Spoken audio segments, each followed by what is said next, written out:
Welcome back to It Resolves, where we play a new deck every single day. Today's deck is Jund Midrange. What is going on, everybody, and welcome back to another standard gameplay video. We are playing some Jund Midrange today, and I'm really excited about this list. I think this is going to be a relatively good one. I think it should be a lot of fun to play. I just want to say, before we jump into this, a couple of things. One, we did a chromatic cube draft yesterday, which I do hope you guys enjoyed. If you did, let me know. Because I really enjoyed doing that. That was like a weirdly fun format for me to play, and I think I kind of want to explore that a little bit more. I know it's not standard gameplay, so I fully expect that it's going to have a drop-off in viewership, but I do think it was a really fun format. We drafted a really fun deck, and I hope you guys got to see and enjoy that as well. Also, this Jund Midrange build is actually built off of, it's an adaptation of the MTGBrewlabs version of the list, which is a really solid list, but I wanted to be a little bit more aggressive in the mid game, and so I changed some things out and made this deck my own. I did keep a lot of it the same. I'll try and remember to link them down below, because I do want to make sure that, you know, we're crediting where credit's due, but this is my own adaptation of their list. So let's go ahead, let's talk about this. Obviously, removal is rampant in this deck. We have got 12, essentially, well, technically, I guess 16 removal spells in total, including the Riveteer's Charm. If you do include that, then 16. A lot of these are point and shoot removal, but we do have the Meat Hook Massacre as a way of kind of sweeping the board if we find ourselves against any aggressive decks. And then, of course, Riveteer's Charm plays a great role because we can do a lot of different things with it. We can exile graveyards, find some cards we might need, or get rid of a creature or planeswalker on the opponent's side. So definitely a nice little include here. Two of the cards that I swapped out were Ob Nixilis and Shakedown Heavy. So these are two that I wanted to include in here because I've found them to be very good.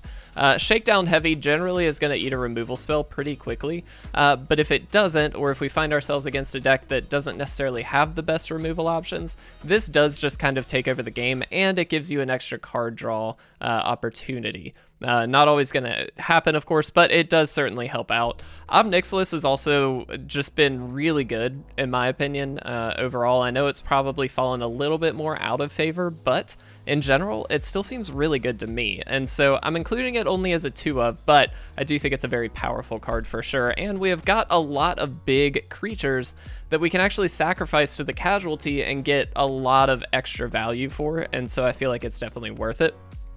We do have Fable of the Mirror Breaker in here, of course. Going to generate some treasure and get us further into the deck. It also allows us to copy things like Ziatora's Envoy, which is a really nice card to copy because you can get him for that damage, get a free extra spell or two, or at least draw a card, which is really nice. So I'd like to be able to see if we can make that happen. Even copying like a Shakedown Heavy or a Workshop Warchief, of course, is really good as well. We do have Titan of Industry sitting at the top end, and then we actually have Ziatora himself. We have Ziatora sitting at the top end, which is just a ridiculously powerful card. And then a very well tooled out mana base. I did not touch the mana base from MTGBrewlabs, so I did keep that the same. Thank you so much for the idea, Brewlabs. I really do appreciate it. We're going to try and throw this into a few games, see how we do, hopefully get some wins. I think this has the legs to do really well, so we'll give it a shot and hopefully have some fun, guys. So let's do it. Let's jump into our Friday deck.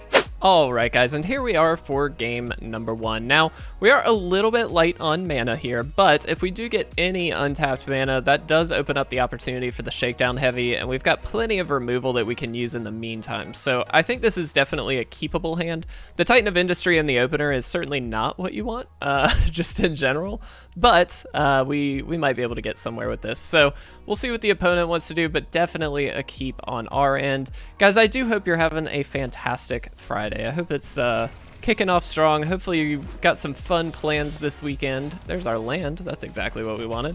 Hopefully you got some fun plans this weekend, something exciting to do. I was actually gonna be on vacation this weekend, and then it just basically didn't work out, unfortunately. So here we are.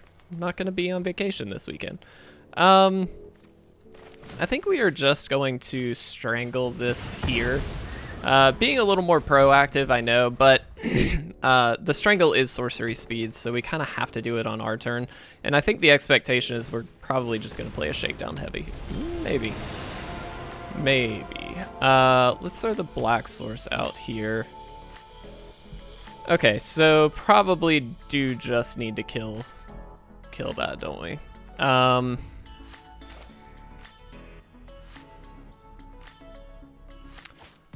Let's pass the turn and we'll see what happens. We could have just thrown Shakedown Heavy out, but my expectation is that they're gonna have a Blizzard Brawl. And so before we get to attacks here, okay, perfect. We'll just do it now. That just means Jorn's not gonna happen, and they're not gonna get an attack in, so that's sick. Let's go ahead and play this for green. We do have a lot of green sources we need to get here, so this seems reasonable enough. We'll take the risk and go for the Shakedown Heavy here, fully expecting, again, a Blizzard Brawl or some amount of fight spells to be possible here. So if it is, it is. And I'm sure they will. Sure. Okay. Obviously hate that, but like, it's not unexpected, and that's all they're doing, really. So we do have the Blood Chief's Thirst that can take care of the Old Growth Troll, which is quite nice. And I think we just kind of do it. Like, I don't really see another option at this point. Yeah. We do kind of have to stay in the game here, and we don't have a ton that's going to be going on for us here. So, ooh. Okay. An untapped land would be, like, really good. Okay. Hey, look, an untapped land. Let's go ahead and do this for 4. That's just going to sweep this, kind of reset things a little bit here. And we are relatively close. 1, 2, 3, 4, 5, 6. So another untapped land, and we actually do have Titan of Industry available, which is, I mean, certainly reasonable to go for. Alternatively, we just have Fable and potentially one other spell of some kind. We'll see. Okay. Wow, filled out a lot of lands in their hand here. That was really good. If they kill the Meat Hook Massacre, I'm actually stoked. Alternatively, they may just level this up, though. Yeah. All right. Well, not too many other options. I'm gonna go for the double Fable, solely because it allows us to double block and kill something here, potentially. Although, I guess it depends on how they stack their counters, but we'll see how this goes. Sure. This does guarantee us our land, though, which is phenomenal. It's exactly what we want. Let's go ahead and take this. Easy enough. That gives us Titan of Industry mana. And honestly, the fact that this gets a shield counter is going to be pretty important for us here. So let's see what they go for.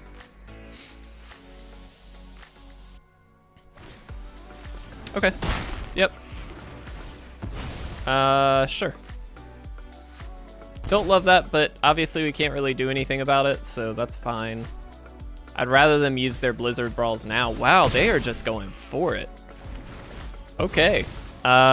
Interesting. Very interesting, actually, because now Titan of Industry does get to come down, although they get some +1/+1 counters here, which is very scary, because they do get to draw a card here, too. All right. Well, here's to hoping that we can make it. Let's see what they do here. Okay, they're just gonna plus up again. They do get Lair of the Hydra, too. That's not good. Workshop War Chief, huh? What a decline. Let's go ahead and do this. All right. So, probably you're gonna need to put a shield counter on something, and probably gonna need to blow up an enchantment, which is just gonna be one of the class cards. I'm trying to think alternatively, we could just gain 5 life. And I mean, all of these are fairly relevant. Trying to think the best possible options. I think this might actually be it. I don't love this, to be honest, but I don't know that we have a better option here. We kind of have to get our life total out of range, and that's kind of where I'm at with this. Okay. But the trick is they've got both the ranger classes. Like, I don't think any one of or any two of those different options would not have saved us here. So I don't think we're going to be able to make it through. But hey, we're going to give it a nice shot. Okay, well, now we're definitely not. Wow. All right, I'm gonna go ahead and concede. Vorinclex definitely is enough there to make me concede. So unfortunately didn't get there that time. That's okay. Let's jump into game 2. The brand new Reanimator proxy pack is now available through the end of July. If you'd like to pick up this month's amazing proxy pack, please visit patreon.com/itresolves for details. All right, guys, here we are for game 2. Let's hope we can do a little better this time. I do like this hand. Again, pretty removal heavy, but we do have the Riveteer's Charm, so we can use that to dig further into the deck if we actually need to. That was a tough game, that last one. I haven't seen Mono Green Stompy actually do super well in a while, so that was kind of interesting to see. Looks like the opponent very well might be on the enchantments list. That's kind of my guess, but we'll see. We do have plenty of removal here to kind of help with this, so we might be able to kind of burn him out, and then Zeotora's Envoy just to get some extra card advantage. We'll see. Okay. Yep. Sure. So let's do this, because this does open up the Riveteer's Charm play. And I think I'd just go for this, truthfully. And just go ahead and kill it before they have an opportunity to do anything with it. This is one of those that once they get an enchantment on it, it's pretty easy for them to get it back. So I don't really love that idea.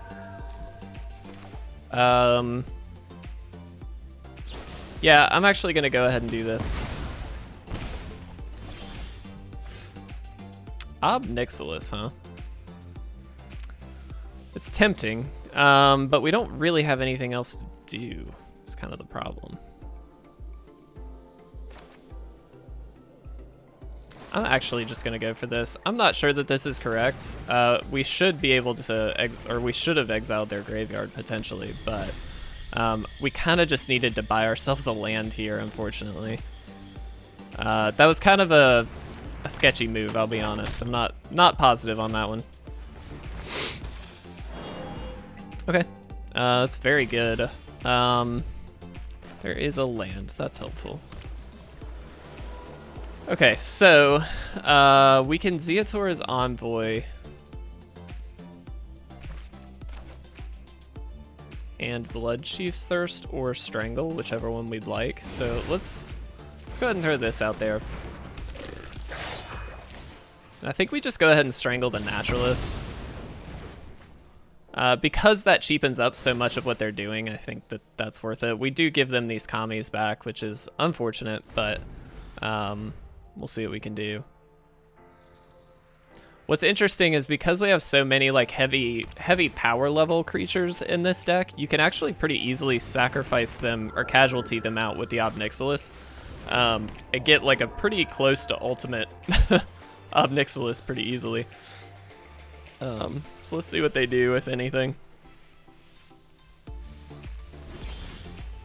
Shakedown Heavy, huh? All right, so I'm just gonna go ahead and do this first. All right, and then I'm gonna attack. So we're basically saying, hey, you gotta kill both or sacrifice both of these. We do still get a card in the deal here, so that's kind of nice. And then we just throw Shakedown Heavy out there. Ooh, that's very good, actually.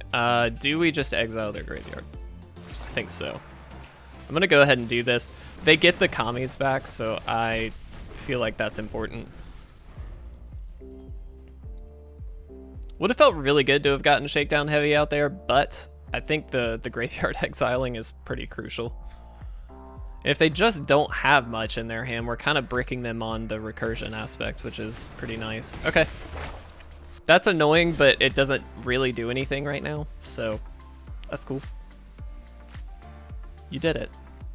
If we get a land, we can Shakedown Heavy into Ob Nixilis for quite a bit, but I think for now we're just going to Shakedown Heavy and pass. Pretty straightforward.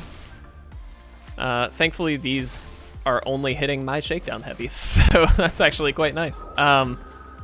Sure.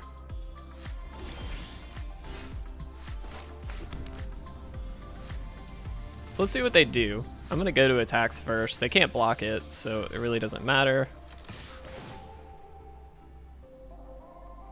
Okay, see how this happens. Do they give us a card? No, they're just gonna take it. All right, sick.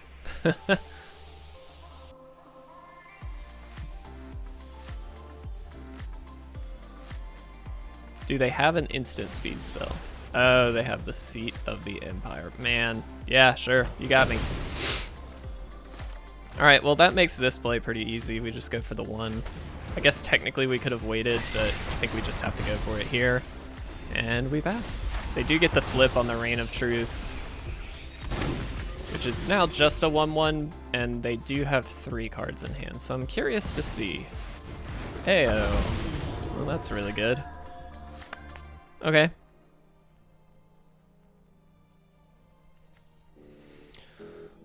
Okay, so, I think we're gonna go this route. We're not gonna blitz it. We're gonna gain the 3. They obviously are just gonna attack with AO if I have to guess, which is super good. Yep. AO is really ridiculous in my opinion. Any of these like Dragon Spirits, not Elder Dragons, are really solid. Sure.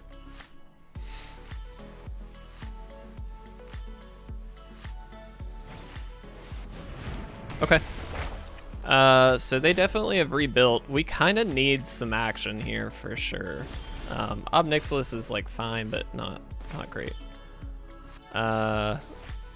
Play this out for green, I suppose.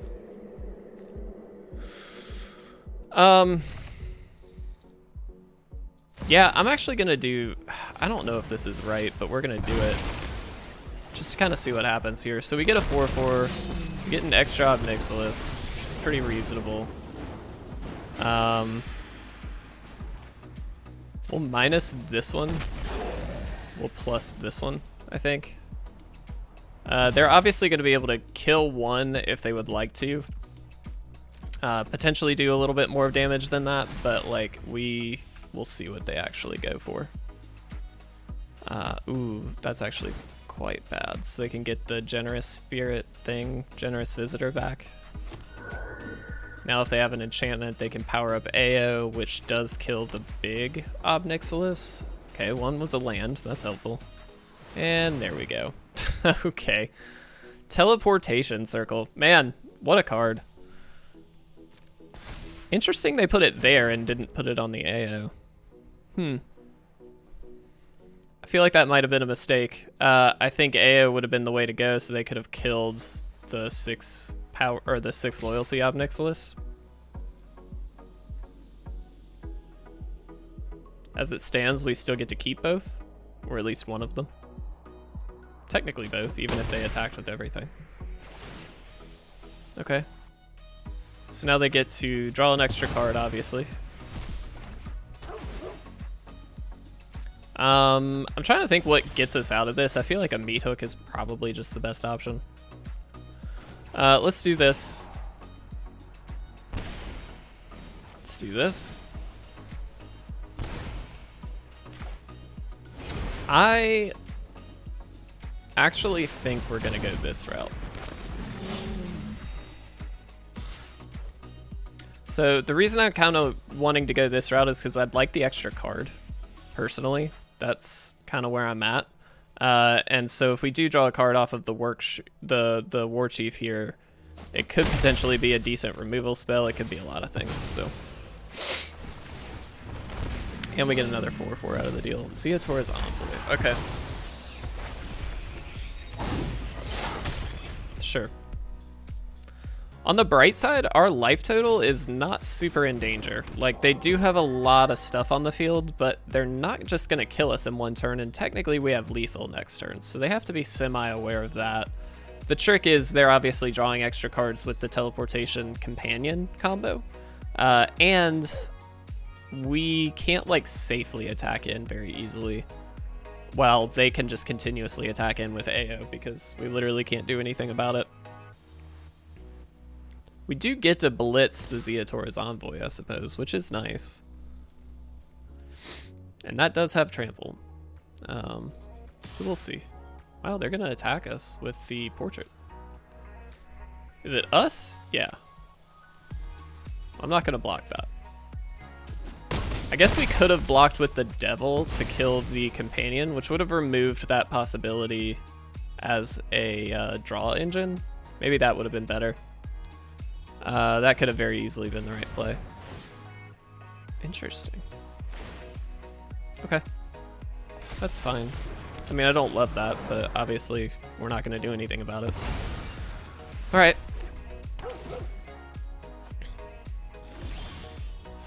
Ooh. All right, well, first things first, we know we're going to do this, so let's go ahead and do it. I think the play is to attack in 2, 3, 4, 5, 6, 7, so we can do it for 5. Yeah, I think we attack in.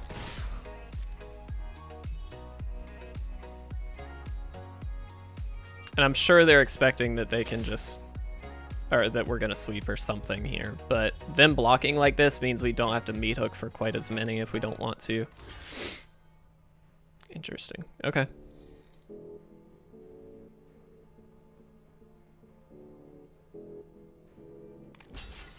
Cool. Great, you did it. Okay, so AO's gonna go down. I like that. I think we can just deal the damage straight to them. I'm a little worried about where they put these counters. That's the only trick. Okay. We do this for 5. Doesn't matter which we keep, but we get rid of all of theirs. We gain a bunch of life, and now they're back down to nothing. Okay, that was just a really clutch draw. Let's hope they can't kill us. Worst case scenario, they kind of have to kill Ob Nixilis, I suppose, because otherwise they're basically just gonna have to discard a card. So they can't play all the cards in their hand, unless they're gaining life, I suppose, or replacing it. That makes sense. But worst case scenario, we just have Zeator's Envoy to blitz out and kill him. So let's go ahead and plus, just to force the discard. I'm sure it's just going to be the plains. Let's just be as safe as we can be. We actually don't even have to do it this way. We do just have the Den of the Bugbear here. But I'm going to go this route because even when it dies, we draw a card, so that replaces itself. Oh, Wandering Emperor. Okay, still in it. What a game, man. This has been phenomenal. Yeah.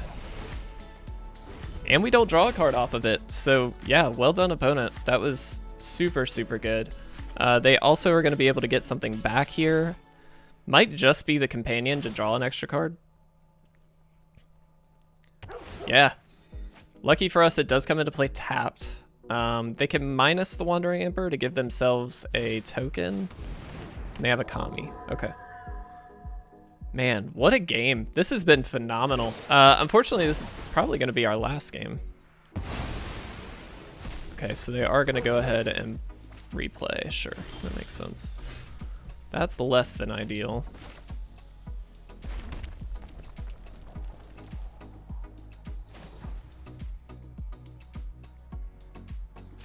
All right, let's do this. Kind of just want to see what happens before we do too much else. So let's just attack them. Not going to overthink. We're just going to attack them. This is lethal, so they're going to have to block. Okay. So we're down to 3, 2. So let's force the discard here. I think that's the correct play. Okay, and it was a naturalist. I'm actually really happy we did that.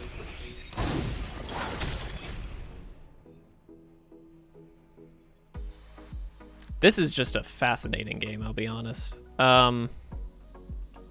Trying to think what we can do though.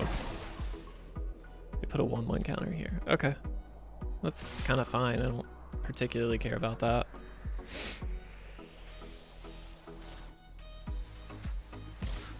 Kind of an aggressive attack here, but I'm cool with it. Oh yeah, they get to bounce it. Never mind. It's not an aggressive attack at all. It's a free attack, and they get to draw a card, so that was just good. All right, let's cycle. Could have been a better draw, but also could have been a worse draw, I guess. All of these cards are terrible for us, but I think we have to do this. They do get a land.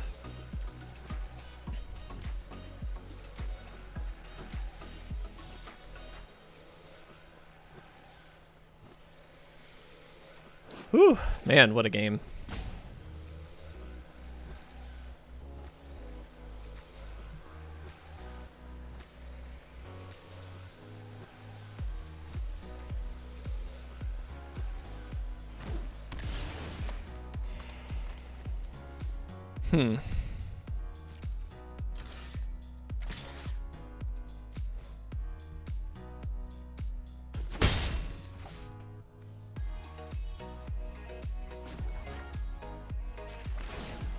I think we do this. I think this is the safer play. Now that they're down to 1, we kind of just want to spread the damage out. Sorry, by the way, guys. I'm like really thinking in this game because this is such a back and forth. Man, they gain a life. That actually matters in this matchup. That's so crazy. So they can exile a devil if they would like, which is not a bad play.